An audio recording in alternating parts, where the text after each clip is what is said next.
Maharashtra bulletin, आपला महाराष्ट्र, आपली बातमी।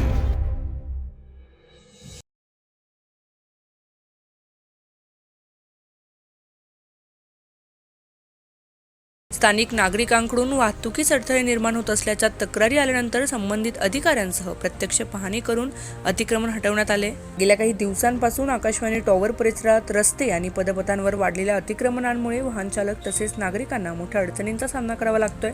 या तक्रारींची दखल घेत महानगरपालिका प्रशासनाने संबंधित विभागाच्या अधिकाऱ्यांसह घटनास्थळी भेट देत अतिक्रमण हटवण्याची कारवाई केली आहे। एकदम उत्स्फूर्त मागणी आहे, गेल्या काही वर्षांपासूनची मागणी आहे की आकाशवाणी टॉवर भाजी मार्केट हे एकदम दुपटीनच झालेलं आहे गंगापूर रोड वासियांचं, आणि त्यासाठी ऍक्शन घेणं गरजेचं होतं। तुम्ही बघितलं असेल की गेल्या आठवड्याभरापासून अतिक्रमणची मोहीम अतिशय जोरदार चालू आहे।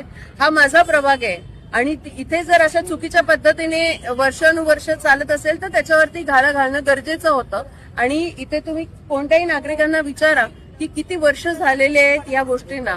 लोकप्रतिनिधी म्हणून 4 वर्ष नाही आहेत, म्हणून सर्रास कोरोना काळात दिलेली जी मुभा आहे, आपण एखाद्याला हात दिला तर खांद्यासकट उपटायचा नसतो अशी म्हण आहे, आणि अशा पद्धतीने जे काही झालं ते अतिशय चुकीचं आहे आणि नागरिकांना ही व्यवस्था अजिबात मान्य नव्हती। त्याकरता ही मोहीम सार्वजनिक रस्ते, पदपथ आणि मोकळी जागा या नागरिकांच्या वापरासाठी असल्याने नियमबाह्य अतिक्रमण सहन केले जाणार नाही अशी भूमिका प्रशासनाने स्पष्ट केली आहे। अशा अतिक्रमणांमुळे वाहतूक कोंडी, अस्वच्छता आणि अपघातांचा धोका वाढत असल्याने शहरात शिस्त आणि सुव्यवस्था राखण्यासाठी अशा कारवाया सुरूच राहतील असेही प्रशासनाने सांगितले।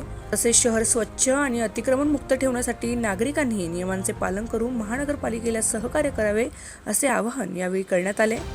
Bureau report, Maharashtra bulletin, Nashik.